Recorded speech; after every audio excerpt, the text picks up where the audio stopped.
నమస్కారం. ప్రతిధ్వనికి స్వాగతం.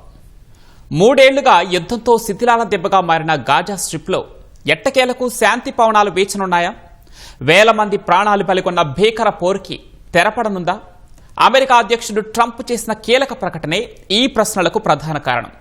Board of piece ఆధ్వర్యంలో హమాస్ ఆయుధాలు వదిలిపెట్టేందుకు అంగీకరించిందని, ఇజ్రాయెల్ బలగాలు గాజా నుంచి దశలవారీగా వెనక్కి వెళ్తాయని ఆయన ప్రకటించారు.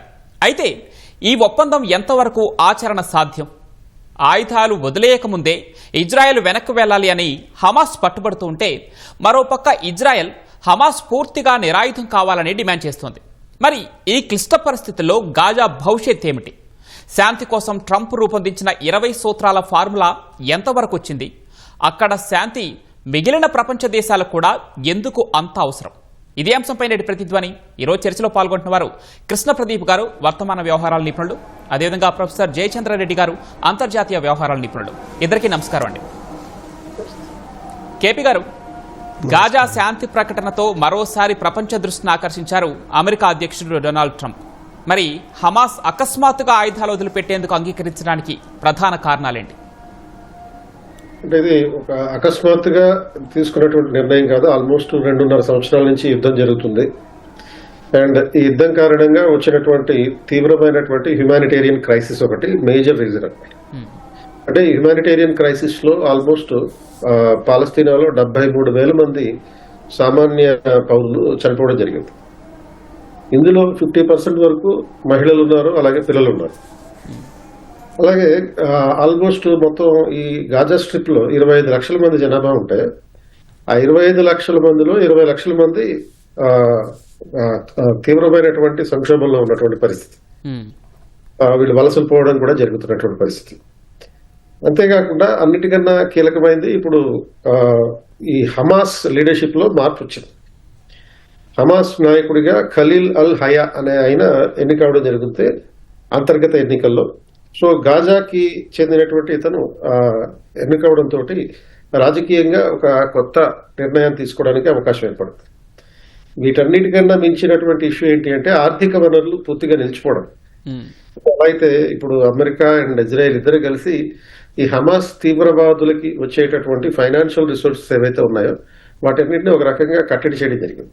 అండ్ అంతేకాకుండా ఇప్పుడు హమాస్ కి ఫండమెంటల్ గా ఫైనాన్షియల్ సపోర్ట్ ఇచ్చేది, అలాగే మిలిటరీ సపోర్ట్ ఇచ్చేది, అండ్ అంతేకాకుండా ఈవెన్ మిలిటరీ హార్డ్వేర్ ఇచ్చేటటువంటి స్వయంగా ఇరానే చాలా తీవ్రమైనటువంటి సంక్షోభంలో ఉన్నటువంటి పరిస్థితి. కాబట్టి వాళ్ళు సపోర్ట్ రాకపోవడం, వాళ్ళ దగ్గర నుంచి డబ్బులు రాకపోవడం, అంతేకాకుండా వీళ్ళకి ఇంటర్నేషనల్ లెవెల్లో సపోర్ట్ వచ్చేటటువంటి ఈజిప్ట్, ఖతార్, తర్వాత టర్కీ దేశాలు ఈ ఒప్పందాన్ని అంగీకరించాలి అని చెప్పి బలవంతం చేయడం వల్ల కూడా ఈ హమాస్ దీనికి ఒప్పుకోవడం జరిగింది. సో దానివల్ల ఈ కారణాలు ఫండమెంటల్ గా ఉండే, ఈ ఫండమెంటల్ రీజన్స్ కారణంగా మనం చెప్పొచ్చు. అంటే ఇది ఒక సింగిల్ అకస్మాత్తుగా జరిగినటువంటి ఫ్యాక్టర్ కాదు. Over a period of time అనేక రకాల చర్యల ద్వారా మిలిటరీ యాక్షన్ ద్వారా ఇజ్రాయెల్ తీసుకున్నటువంటి చర్యల కారణంగా వచ్చినటువంటి పరిస్థితి అన్నమాట. ఓకే, జయచంద్రారెడ్డి గారు, ఈ 3 ఏళ్ల యుద్ధంలో దాదాపుగా ఏడాదిగా ఈ శాంతి ప్రయత్నాలు ముమ్మరంగా జరుగుతున్నాయి. అయితే మరి అవన్నీ పరిశీలిస్తే ఈరోజు ట్రంప్ ప్రకటన ఎంతవరకు నిజమయ్యే అవకాశాలు కనిపిస్తున్నాయి? మనం ఇప్పుడు శాంతి ప్రతిపాదన అనేది ట్రంప్ వైపు నుంచి రావడం అనేది ఆహ్వానించదగ్గ విషయం. ఫ్యూచర్లో ఏం జరుగుతుంది అనేది పక్కన పెడితే ఒక అడుగు ముందుకు వేయడం అనేది స్వాగతించాల్సినటువంటి అంశం. సో ఈ శాంతి కుసుమాలు వెస్ట్ ఏషియాలో వికసించాలని ప్రతి పౌరుడు ముఖ్యంగా కోరుకోవాలి, అభిలషిస్తారు కూడా. సో దాన్ని పక్కన పెడితే ఇప్పుడు అసలు విషయం అనేది ఎంత కాంప్లికేటెడ్. ఈ వెస్ట్ ఏషియా వార్ అనేది it is not war between or among Israel, Iran and America. So ఇది మొదలైంది ఇజ్రాయెల్, పాలస్తీనా మధ్య జరిగేటటువంటి యుద్ధం. ఇది కొన్ని వందల సంవత్సరాల నుంచి ఇప్పటికీ దగ్గర 10 యుద్ధాల దాకా చేస్తుంటాయి, చిన్నవి పెద్దవి. సో ఇది ఇన్ని సంవత్సరాల తరబడి 100 సంవత్సరాల తరబడి ఈ యుద్ధం ఎందుకు కొనసాగుతున్నది? ఈ యుద్ధానికి మూలం ఏంటి అనేది దానివైపు ఎవరు అడుగులు వేయట్లేదు. ఇప్పటికిప్పుడు అమెరికాకు కావాల్సింది, మనం ఈ మూలాల్లో ఉన్నటువంటి విషయాల చరిత్రలోకి మనం వెళ్లకుండా ఇప్పుడు జరుగుతున్నటువంటి ప్రయత్నాలు, ట్రంప్కు ఉన్నట్టుండి శాంతి వచనాలు పలకాల్సిన అవసరం ఎందుకు వచ్చింది, ఇటువైపు హమాస్ దాన్ని యాక్సెప్ట్ చేయాల్సిన అవసరం ఏమొచ్చింది, ఇవన్నీ మనం ఒకసారి పరిశీలిస్తే ఈ 3 సంవత్సరాల్లో ఈ యుద్ధంలో నేర్చుకున్న పాఠాలు అనేది పక్కన పెడితే ఉన్న లిమిటెడ్ రిసోర్సెస్ అనేటివి అన్ని దేశాలకు ఎగ్జాస్ట్ అయిపోతున్నవి. పర్టికులర్గా ఎంత పెద్ద దేశమైనా అమెరికా ఇప్పుడు యుద్ధము కొన్ని నెలల పాటు కొనసాగించే పరిస్థితిలో లేదు. దానికి ముఖ్య కారణం ఇటు వెనిజులాలో తన సైన్యాన్ని పంపించి అక్కడ చూసుకోవాలి, ఆఫ్రికాలో డిఫరెంట్ కమాండ్స్, మనం అనుకున్నట్లే ఏషియా పసిఫిక్ కమాండ్ ఒకటి ఉంది, ఆఫ్రికన్ కమాండ్ ఒకటి ఉంది, ఇది వివిధ ప్రాంతాల్లో అమెరికా తన సైన్యాన్ని ఒక కమాండ్ పేరుతో పెట్టడం జరిగింది. అలాగే వెస్ట్ ఏషియా సెంట్రల్ కమాండ్ అనేది ఈ వెస్ట్ ఏషియా యుద్ధాన్ని మొత్తం కూడా పరిశీలించి తన ఆధ్వర్యంలో జరిగేటటువంటి తంతు. ఈ రకంగా డిఫరెంట్ కమాండ్స్ అనేటివి అన్నీ యాక్టివేట్ అయ్యాయి ఆల్మోస్ట్. సో ఇప్పుడు వెనిజులాలో జరుగుతున్నటువంటి అక్కడ జాగ్రత్త తీసుకోవాలి, ఉక్రెయిన్ రష్యాలో జరుగుతున్నటువంటి యుద్ధంలో జరుగుతున్నటువంటి అక్కడ ఉక్రెయిన్కి ఏ రకంగా సపోర్ట్ ఇవ్వాలనేది, ఆయుధాలు సప్లై చేయడం అనేది, అలాగే ఇప్పుడు ఇరాన్తో జరిగేటటువంటి యుద్ధం ఏ స్థాయిలో జరిగినా అటు ఇజ్రాయెల్కి సప్లై చేయాల్సింది అమెరికా, ఇటు తనకు కావాల్సిన యుద్ధ సామాగ్రిని మొత్తం కూడా సమకూర్చుకోవాల్సింది కూడా అమెరికానే. ఈ రకంగా ఇప్పుడు మనం హమాస్ ఒకటే డీహైడ్రేట్ అయిపోయింది అనుకునే పరిస్థితిలో లేదు. ఇప్పుడు ఆ హమాస్ ఏ రకంగా అయితే ఆర్థిక వనరులకు కొదవై, ఏ రకంగా అయితే తన బలాన్ని డిమారలైజ్ కాకుండా కాపాడుకోవడానికి ఇది ఒక ఎత్తుగా హమాస్ ఏ రకంగా ఆలోచిస్తున్నదో, ఆ రకంగానే హమాస్ కానీ ఇటు ఇజ్రాయెల్ కానీ అన్ని దేశాలు కూడా యుద్ధ తంత్రాన్ని పక్కన పెట్టి శాంతి వైపు ఎందుకు ప్రవచనాలు చెప్తున్నారంటే, తన దగ్గర ఉన్నటువంటి అందరి దగ్గర ఉన్నటువంటి యుద్ధ వనరులు మొత్తం ఎగ్జాస్ట్ అయిపోయే పరిస్థితికి వచ్చాయి. కాబట్టి ఎంతో కాలం ఇంకొక 3 నెలలు, ఇంకొక 6 నెలలు ఈ యుద్ధాన్ని కొనసాగించాలనే ఆలోచన ఉన్నా ఇప్పటికిప్పుడు ఈ యుద్ధాన్ని ఆపేయడం అంటే అన్నిటికీ సొల్యూషన్ కనిపెట్టారని కాదు, టెంపరీగాను ఏదో ఒక రకంగా జరిగేటటువంటి యుద్ధాన్ని ఆపితే కొంత మనం చెప్పాలంటే ఊపిరి పీల్చుకోవచ్చు అనేటటువంటి ఒక ఆలోచనతో ఈ యుద్ధ విరమణ తీసుకొచ్చే ప్రయత్నాలు జరుగుతున్నాయి అనేది నేను అనుకుంటున్నాను. కేపీ గారు, ఇప్పటి వరకు జరిగిన యుద్ధాన్ని ఒక్కసారి పరిశీలిస్తే జరిగిన ఆస్తి నష్టం కావచ్చు, ఆ ప్రాణ నష్టం పైన గణాంకాలు ఏం చెప్తున్నాయి? అసలు అక్కడ మానవతా సంక్షోభం, ఎలాంటి మానవతా సంక్షోభం నెలకొంది? మానవతా సంక్షోభం 21వ శతాబ్దంలోనే అతిపెద్ద మానవతా సంక్షోభంగా యునైటెడ్ నేషన్స్ కానీ లేకపోతే ఇతర అంతర్జాతీయ సంస్థలు వర్ణిస్తున్నాయండి. సుమారుగా అంటే 2023 అక్టోబర్లో ఈ యుద్ధం మొదలైనప్పుడు ఇజ్రాయెల్ మీద ఈ హమాస్ దాడి చేసినప్పుడే 1200 మంది చనిపోయారు. దానికి ప్రతీకారంగా ఇజ్రాయెల్ హమాస్ మీద దాడి చేస్తుంది. ఇది ప్రపంచంలో ఏ విధంగా చిత్రీకరిస్తున్నారంటే, ఇజ్రాయెల్ పాలస్తీనా మీద దాడి చేసినట్టుగా చిత్రీకరిస్తున్నారు కానీ హమాస్ మీద చేసిన దాడి ఇది. యాక్చువల్ గా హమాసే గనక వీళ్ళ మీద అటాక్ చేయకపోయి ఉంటే పాలస్తీనా మీద దాడి చేయాల్సిన అవసరం వీళ్ళకే ఉంది. వీళ్ళు ఒక టెర్రరిస్ట్ గ్రూప్. ఈ టెర్రరిస్ట్ గ్రూప్ మీద అటాక్ చేయడం వల్ల కొలాటరల్ డ్యామేజ్ అనేది డెఫినెట్ గా జరుగుతుంది. ఈ కొలాటరల్ డ్యామేజ్ కారణంగా ఏమైంది, ఇప్పుడు పాలస్తీనా ప్రాంతంలో 73,335 మంది సివిలియన్స్ చనిపోయారు. అంటే వాళ్ళు ఎవరైతే సివిలియన్స్ ఎవరైతే తమ పాలకులుగా చెప్పుకున్నటువంటి టెర్రరిస్టులను సమర్థించడం జరిగిందో వాళ్ళ కారణంగా ఈ సివిలియన్స్ చనిపోయారు. అంతేకాకుండా 1,74,000 మంది తీవ్రమైనటువంటి గాయాలు పాల్పడ్డారు. అండ్ అంతేకాకుండా శిథిలాల కింద ఉన్నటువంటి శవాలను ఇంకా లెక్క పెట్టలేదు. వాటిని కూడా లెక్క పెట్టడం జరిగితే కొన్నిటిని లెక్కలకు తీసుకుంటే ఈ మరణాల సంఖ్య ఇంకా పెరుగుతుంది. మరో ఇప్పుడు సపోజ్ వీళ్ళకి ఒక సివిల్ రిజిస్ట్రార్ అని ఉంటుంది హమాస్ లో, ఈ పాలస్తీనాలో. ఈ సివిల్ రిజిస్ట్రార్ లో కుటుంబాల సంఖ్యని లెక్క పెడుతూ ఉంటారు. ఇందులో నుంచి 1410కి పైగా కుటుంబాలని తొలగించడం జరిగింది. అంటే వాళ్ళ అడ్రస్ పూర్తిగా ఎలిమినేట్ అయినటువంటి పరిస్థితి. అండ్ అంతేకాకుండా 70% వరకు భవనాలు పూర్తిగా కానీ పాక్షికంగా కానీ ధ్వంసం అయిపోయినాయి. ఈ భవనాల్లో ఇంక్లూడింగ్ రెసిడెన్షియల్ బిల్డింగ్స్ ఉన్నాయి, హాస్పిటల్స్ ఉన్నాయి, స్కూల్స్ ఉన్నాయి. అండ్ అంతేకాకుండా అంటే ఈ హ్యుమానిటేరియన్ క్రైసిస్ లో మరొక ఆస్పెక్ట్ ఏంటంటే అనేక మంది శరణార్థులుగా మారిపోయారు. 25 లక్షల మంది జనాభా ఇక్కడ నివాసం ఉంటూ ఉంటాయి. సుమారుగా 20 లక్షల మంది జనాభా శరణార్థులుగా మారిపోయినటువంటి పరిస్థితి. అంటే ఈ మొత్తం పరిస్థితికి ఈ లెఫ్ట్ ఐడియాలజిస్టులు ఏం చెప్తారంటే ఇజ్రాయెల్ కారణం అని చెప్తారు. కానీ మనం ఒక రకంగా చూస్తే ఈ మొత్తం పరిస్థితికి హమాసే కారణం. హమాస్ అనే తీవ్రవాద సంస్థే కారణం. వాళ్ళు కనుక ఇజ్రాయెల్ మీద దాడి చేయకుండా ఉండుంటే 1200 మందిని చంపకుండా ఉండుంటాయి. ఆ 1200లో మళ్ళీ 2 సంవత్సరాలు 3 సంవత్సరాల పిల్లలు 40 మంది ఉన్నారు. వాళ్ళు తలకాయలు పట్టుకుని కోసేసినటువంటి పరిస్థితి. ఆ వీడియోలు తీసి ప్రపంచవ్యాప్తంగా మళ్ళీ వాళ్లే చూపించిన పరిస్థితి. ఇది అంటే మొత్తం 21వ శతాబ్దంలోనే అత్యంత దారుణమైనటువంటి మానవతా సంక్షోభంగా పరిగణించడం జరుగుతుంటుంది. జయచంద్రారెడ్డి గారు, గాజాలో శాంతి కోసం ట్రంప్ ప్రతిపాదించినటువంటి 20 సూత్రాల ప్రణాళిక, అలాగే national committee for the administration of Gaza, ఇవన్నీ ఎక్కడి వరకు వచ్చాయి? మరి వీటన్నిటిపైన ఇజ్రాయెల్ వైఖరి ఏంటి? ఇప్పుడు మనం ఈ శాంతి ప్రతిపాదనలో చూసుకుంటే ట్రంప్ ప్రతిపాదించినటువంటి 20 సూత్రాల ప్రణాళిక ఏదిరా అంటే ఒక కమిటీని ఫామ్ చేయడం. దాంట్లో ముఖ్యంగా ఈ 20 సూత్రాలలో ఒక 4-5 విషయాలన్నిటివి దాని చుట్టే ఉన్నాయి. ఒకటి, మొట్టమొదటిది ఇప్పటికిప్పుడు యుద్ధాన్ని ఆపేయాలి. హమాస్ డిమిలిటరైజేషన్, దాని ఆయుధాలను పూర్తిగా వదిలిపెట్టాలి. తర్వాత వదిలేసిన తర్వాత గాజాలో శాంతి పవనాలు వీయాలి. ఇది జరిగిన తర్వాత ఏ ఒక్క పౌరుని కూడా గాజా నుంచి బలవంతంగా బయటకు పంపించడం అనేది జరగదు. సో ఇలాంటివి ప్రతిపాదనలు శాంతి వైపు జరిగితే, ఇంకొకటి మీరు అన్నట్టు ఇప్పుడు ఆ కమిటీ ఏ రకంగా అయితే అక్కడ గవర్నెన్స్ అనేది ఎవరి చేతుల్లో తీసుకుంటే దానికి ఇంటర్నేషనల్ స్టెబిలైజేషన్ ఫోర్స్ అనేది ఒకటి ప్రపోజ్ చేశారు.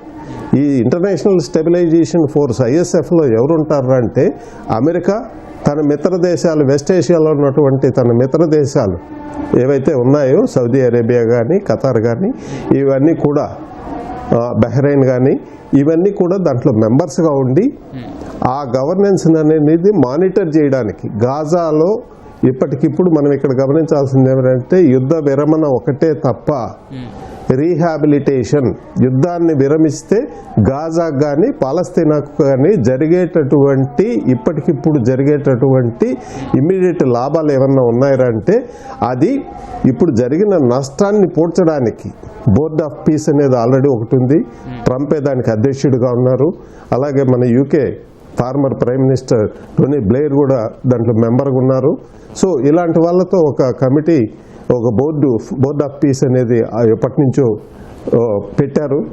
ఈ బోర్డ్ ఆఫ్ పీస్ అనేది యాక్టివేట్ చేసి దీంట్లో పెట్టుబడి పెట్టడానికి కానీ, ఇటు ఇజ్రాయెల్ వైపు కానీ అన్ని దేశాలు కూడా ఇతోధికంగా ఫండింగ్ అనేది రేజ్ చేసి గాజాలో శాంతి స్థాపనతో పాటు రీహాబిలిటేషన్, యుద్ధంలో జరిగినటువంటి నష్టాన్ని పూడ్చి అక్కడ ప్రజల అవస్థలకన్నిటికీ కూడా ఒక సమాధానం చెప్పి ఒక నార్మల్ కండిషన్కు ప్రజా జీవితాన్ని తీసుకురావడానికి జరగాల్సిన అన్ని విషయాలు కూడా ఈ 20 పాయింట్స్లో పెట్టడం జరిగింది. ఇవన్నీ బాగానే ఉన్నాయి. ఇప్పుడు ఇంటర్నేషనల్ స్టెబిలైజేషన్ ఫోర్స్ అంటే ఎవరి ఫోర్స్? అది ఎంటైర్ గాజా, పాలస్తీనా. ఇప్పుడు ఎంటైర్ గాజా అనేది ఇజ్రాయెల్ చేతిలో కాకుండా, ఇటు గాజా చేతిలో కాకుండా అమెరికా చేతుల్లోకి ఇండైరెక్ట్గా వెళ్ళిపోయే ప్రమాదం అనేది ఉన్నది. సో ఇప్పుడు ఈ బోర్డ్ ఆఫ్ పీస్ కానీ అది పెట్టుబడి పెట్టడానికి, రీహాబిలిటేషన్ యాక్టివిటీస్ మానిటర్ చేయడానికి ఈ ఇంటర్నేషనల్ స్టెబిలైజేషన్ ఫోర్స్ అనేది అక్కడ ఉన్నటువంటి సెక్యూరిటీని మొత్తం కూడా తన చేతుల్లోకి తీసుకొని గాజా స్ట్రిప్ను కానీ పాలస్తీనాను కానీ కంట్రోల్గా ఇండైరెక్ట్గా అమెరికా తన చెప్పు చేతుల్లోకి తీసుకునే ప్రమాదం కూడా ఉందనేది నేను చెప్తున్నాను. Okay sir. కేపీ గారు, హమాస్ పూర్తిగా నిరాయుధం కావాలని ఇజ్రాయెల్, మరోపక్క ఇజ్రాయెల్ సైన్యం ముందుగా గాజా నుంచి వైదొలగాలని హమాస్ డిమాండ్ చేస్తుంది. అయితే వీటితో పాటు అక్కడ శాంతి స్థాపనకు ఉన్న సవాళ్ళేంటి? అతిపెద్ద సవాల్ ఏంటంటే ఇది అసలు అమలు అయ్యేటటువంటి పరిస్థితి లేదు. ఎందుకంటే గతంలో కూడా ఇటువంటి అనేక రకాల ఒప్పందాలు జరిగినాయి. ప్రతిసారి హమాస్ ఈ ఒప్పందాలని ఉల్లంఘిస్తూనే వచ్చింది. కాబట్టి ఫండమెంటల్ గా ట్రస్ట్ డెఫిసిట్ అనేది ప్రధానమైనటువంటి కారణం. అంటే పరస్పరం ట్రస్ట్ డెఫిసిట్ అంటే పరస్పరం అంటే ఇజ్రాయెల్ కి హమాస్ మీద నమ్మకం లేదు. అంటే వాళ్ళని కనుక పూర్తిగా వదిలేస్తే, నిరాయుధీకరణ అనే పేరుతోటి వదిలేస్తే మళ్ళీ వాళ్ళు October 7th లాంటి పరిస్థితులకు మళ్ళీ దారితీసే అవకాశం ఉంది. వాళ్ళు బలం పుంజుకుంటారు. అదేవిధంగా ఈ హమాస్ వాళ్ళకి ఇజ్రాయెల్ మీద కూడా నమ్మకం లేనటువంటి పరిస్థితి. అండ్ మరొక ఆస్పెక్ట్ ఏంటి అంటే ఈ బోర్డ్ ఆఫ్ పీస్ అనేది ఏర్పాటు చేశారు. ఆ బోర్డ్ ఆఫ్ పీస్ అనేది అది ఒక రకంగా చెప్పాలంటే అది ఒక ఉన్నతమైనటువంటి వర్గాల యొక్క వేదిక అంతే. అంటే ధనిక దేశాల యొక్క వేదిక. ఈ బోర్డ్ ఆఫ్ పీస్ లో ఒక 20,000 మందితో కూడినటువంటి ఒక ఇంటర్నేషనల్ ఫోర్స్ అనేది ఏర్పాటు చేస్తారు, సెక్యూరిటీ ఫోర్స్ అనేది ఏర్పాటు చేస్తారు. ఈ దీనికి మరి నాయకత్వం ఎవరు వహించాలి అంటే ఇప్పుడు సపోజ్ ఇండోనేషియా, అల్బేనియా, మొరాకో ఇలాంటి దేశాలు దీంట్లో మెంబర్షిప్ కలిగి ఉన్నాయి. క్షేత్రస్థాయిలో మరి వీళ్ళు తమ ఫోర్సెస్ ని ఎంతవరకు పంపించడం జరుగుతుందో మనకి గ్యారంటీ లేదు. అంతేకాకుండా దీనికి మరి ఈక్వల్ గా దీంట్లో మెంబర్షిప్ తీసుకోవడం అంటే కొనుక్కోవడమే. అంటే ఒక $1 బిలియన్ పెడితే వచ్చేస్తుంది. అంటే ఇండియన్ కరెన్సీలో చెప్పాలంటే సుమారుగా ఒక 8,000 నుంచి 9,000 కోట్ల రూపాయలు పెడితే దీంట్లో పర్మనెంట్ మెంబర్షిప్ వచ్చేస్తుంది. సో దీన్ని ఆ ఫండ్స్ తీసుకుని మళ్ళీ హమాస్ పునర్నిర్మాణం అంటే పాలస్తీనా పునర్నిర్మాణానికి ఉపయోగిస్తామని చెప్తున్నారు. కానీ అది ఎటు వెళ్తుంది, దానికి సంబంధించినటువంటి అకౌంట్ మెకానిజం ఎలా ఉంటుంది, వీటి మీద ఏమీ క్లారిటీ లేదు. ఇక మరొక ఛాలెంజ్ ఏంటి అంటే గవర్నెన్స్ ఛాలెంజ్. అంటే ఈ గాజాని ఎవరు పరిపాలిస్తారు? ఇక్కడ మళ్ళీ ఒక డెమోక్రటిక్ మెకానిజం ని క్రియేట్ చేసి ఎన్నికలు నిర్వహించడం అనేది ఒక పెద్ద ఛాలెంజ్. ఎందుకంటే ఒక రాజకీయ శూన్యత ఏర్పడినటువంటి పరిస్థితుల్లో ఉండేటటువంటి ఒక సిచ్యువేషన్ ఉంది. మరొక ఆస్పెక్ట్ ఏంటంటే ఇజ్రాయెల్ అంతర్గత రాజకీయాలు కూడా దీని పరిపాలనకి కష్టంగా ఉండేటటువంటి పరిస్థితి. ఎందుకంటే గవర్నమెంట్ ఏమో ఇజ్రాయెల్లోని తీవ్రవాద గ్రూపులు మరియు కొంత రాజకీయ నాయకుల్ని వ్యతిరేకంగా ఉంది, ప్రతిపక్షం కొన్ని అనుకూలంగా ఉన్నాయి ఈ గాజాలో ఉన్నటువంటి వాటికి. సో అటువంటి నేపథ్యంలో ఆ పరిపాలన యంత్రాంగం ఇజ్రాయెల్ నుంచి కూడా ఆటంకపరిచే అవకాశాలు ఉన్నాయి. అలాగే రికన్స్ట్రక్షన్ కాస్ట్లు అనేవి ఈ గాజా పునర్నిర్మాణ ఖర్చులు అనేవి చాలా ఎక్కువగా ఉండే అవకాశం ఉంది. అంటే సుమారు $40 బిలియన్ వరకు $50 బిలియన్ వరకు దీనికి ఖర్చు అయ్యే అవకాశం ఉందని చెప్తున్నారు. సో మరి ఈ రికన్స్ట్రక్షన్ కాస్ట్లు ఎవరు పెట్టుకోవాలి, ఏ విధంగా? మరి ఓన్లీ ఇప్పటిదాకా అయితే 20 దేశాలు మాత్రమే దీంట్లో పార్టిసిపేట్. కాబట్టి ఈ ఇష్యూస్ అన్నింటి నేపథ్యంలో ఛాలెంజెస్ ఖచ్చితంగా ఎదురవుతాయి. జయచంద్ర రెడ్డి గారు, ఇక్కడ మధ్యప్రాచ్యంలో శాంతి నెలకొనడం అనేది కేవలం ఇది గాజా, ఇజ్రాయెల్కే కాకుండా ఇరాన్, సౌదీ అరేబియా, ఇతర అరబ్ దేశాలతో పాటు మొత్తం ప్రపంచ ఆర్థికానికి ఎందుకు అత్యంత కీలకంగా మారింది? ఇప్పుడు మీరు చెప్పినట్లు దీన్ని స్టేక్ హోల్డర్స్ ఎవరైతే యుద్ధంలో పాల్గొంటున్నారో, యుద్ధంలో లేకుండా ఇప్పుడు స్మోకింగ్, ప్యాసివ్ స్మోకింగ్ అంటారు కదా, అట్లాగా యుద్ధంలో లేని కంట్రీస్ కూడా ఈ యుద్ధం ద్వారా నష్టపోతున్నాయి. చెప్పాలంటే ఈ ప్రపంచంలో ఈ యుద్ధం ద్వారా నష్టపోని దేశం అంటూ ఏదీ లేదు. దానికి ముఖ్య కారణాలు ఏంటంటే ఆయిల్ రిసోర్సెస్. ఈ వెస్ట్ ఏషియాలో ఉన్నటువంటి ఇవి ఓన్లీ ప్యాసేజే కాదు. ఇప్పుడు ఒక రకంగా తీసుకుంటే మనకు హార్మోజ్ స్ట్రైట్ కానీ అలాగే మలక్కా స్ట్రైట్, ఈ రెండింటికి తేడా చూస్తే 20% ఆఫ్ గ్లోబల్ ఎనర్జీ అనేది 2 స్ట్రైట్స్ ద్వారా రవాణా జరుగుతుంది. కానీ హార్మోజ్ జలసంధిలో జరిగేటటువంటి ట్రాన్స్పోర్టేషన్ ఓన్లీ ట్రాన్స్పోర్టేషనే కాదు, production source, it is source of energy production. ఇప్పుడు అలాగే మలక్కా స్ట్రైట్లో అయితే మలక్కా స్ట్రైట్లో ఆ దేశాలు సింగపూర్ కానీ, ఇటు ఇండోనేషియా కానీ, అటు మలేషియా కానీ ఏ దేశం కూడా ఆయిల్ ప్రొడ్యూస్ చేసి రవాణా చేయట్లేదు, ఎక్స్పోర్ట్ అనేది లేదు. సో ఇక్కడ ఉన్నటువంటి ముఖ్యమైన ఒక సోర్స్ చెప్పాలంటే ఈ ఎనర్జీ రిసోర్సెస్ అనేటివి చాలా కీలకమైపోయాయి. ఇప్పుడు దీని మూలంగానే అమెరికా ఎన్ని ప్రయత్నాలు చేసినా చాలా దగ్గరగా ఉన్నటువంటి స్నేహితులైనటువంటి జపాను, ఆస్ట్రేలియా, సౌత్ కొరియా లాంటి దేశాలు కూడా ఇరాన్ వార్లో పార్టిసిపేట్ చేయకుండా దూరంగా ఉంటున్నాయి. దీనికి ముఖ్య కారణం ఏమిటంటే ఇటు చైనాకు వెళ్లాల్సిన 80% ఆఫ్ ఇట్స్ ఎనర్జీ రిసోర్సెస్ అనేటివి ఈ వెస్ట్ ఏషియా నుంచే వెళ్ళాలి. అలాగే జపాన్కి వెళ్ళేటటువంటి 80 to 90% ఆఫ్ ఆయిల్ రిసోర్సెస్ ఇక్కడి నుంచే వెళ్ళాలి. సౌత్ కొరియా కానీ most of the Asian economies, ఈ ఆసియా ఖండంలో ఉన్నటువంటి పెద్ద పెద్ద దేశాలకు వెళ్ళేటటువంటి ఎనర్జీ ఎక్స్పోర్ట్స్ అన్నీ కూడా, అది ఇంపోర్ట్స్ ఏది తీసుకున్నా ఈ వెస్ట్ ఏషియా నుంచే వెళ్ళాలి. ఈ వెస్ట్ ఏషియాలో ఏది జరిగినా ఇప్పుడు మనం చూస్తున్నాం, మన ఇంట్లో చూస్తున్నాం. ఈ వెస్ట్ ఏషియాలో ఇరాన్ అమెరికా యుద్ధం మొదలుపెట్టిన తర్వాత ఏ రకమైనటువంటి ఇబ్బందులు అనేది ప్రతి ఇంట్లో ఉన్నాయి అనేది మనం కూడా ఎక్స్పీరియన్స్ చేస్తున్నాం డే టు డే లైఫ్లో.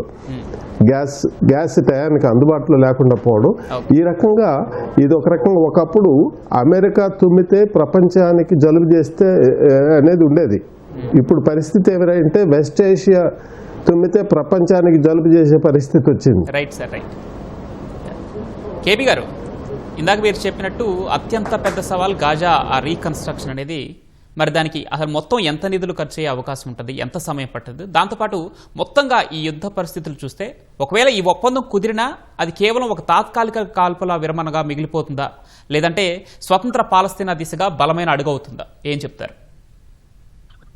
ఇప్పుడు దీనికి టైం అంటే ఇప్పుడు 20 లక్షల మంది నిరాశ్రయులయ్యారండి. ఈ నిరాశ్రయులైన వాళ్ళకి తిరిగి మళ్ళీ టెంపరీగా టెంట్లు, తర్వాత ప్రీ ఫ్యాబ్రికేటెడ్ గృహాలు నిర్మించాలంటేనే ఒక 3 సంవత్సరాల టైం వరకు పడుతుంది 20 లక్షల మంది.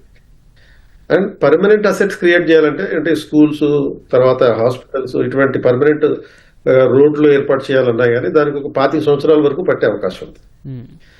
అండ్ దీనికి ఎంత నిధులు ఖర్చు అవుతాయి అంటే సుమారుగా ఇండియన్ కరెన్సీలో చెప్పాలంటే 4 లక్షల కోట్ల వరకు ఖర్చు అయ్యే అవకాశం ఉంది. అంటే సుమారుగా ఒక $50 బిలియన్ ఖర్చు అయ్యే అవకాశం ఉంది. ఇవన్నీ ఎలా సాధ్యం అవుతాయంటే ఫండమెంటల్ గా దీనికి కొన్ని ఛాలెంజెస్ మళ్ళీ ఉన్నాయి. అంటే ఇప్పుడు శిథిలాలను తొలగించడానికే అరౌండ్ $10 మిలియన్ వరకు ఖర్చు అయ్యే అవకాశం ఉందంటున్నారు. అండ్ శిథిలాలు క్లియర్ చేయడం ఒక ఎత్తు అయితే, ఆ శిథిలాల కింద చాలా మైన్స్ ఉన్నాయి. సో పేలని బాంబులు ఉన్నాయి, అన్ఎక్స్ప్లోర్డ్ ఆర్డినెన్స్ అంటారు దీన్ని. అండ్ ఈ పేలని బాంబులు ఉన్నాయి. మరి వీటిని తొలగించేటప్పుడు మళ్ళీ ఇంకెంత నష్టం జరుగుతుందో మనం అంచనా వేయలేం. ఈ ఓవరాల్ గా చూసినప్పుడు మోరోవర్ ఈ ట్రంప్ కి ఈ ప్రాంతాన్ని తిరిగి స్వతంత్ర పాలస్తీనాగా డిక్లేర్ చేయాలనే ఉద్దేశం కూడా లేదు.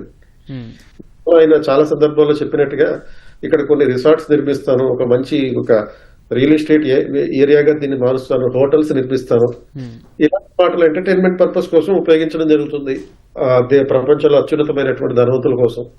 ఎందుకంటే ట్రంప్ అనేవాడు ఒక రియల్ ఎస్టేట్ వ్యాపారం.